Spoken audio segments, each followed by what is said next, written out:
So first, let's talk about radar. So radar is an acronym. It stands for radio detection and ranging. And radar sends out radio signals and essentially detects when those radar signals are bounced back or radio signals are bounced back from objects.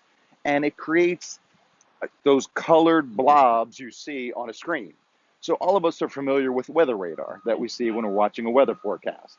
And this radar works the exact same way. That radar is detecting weather.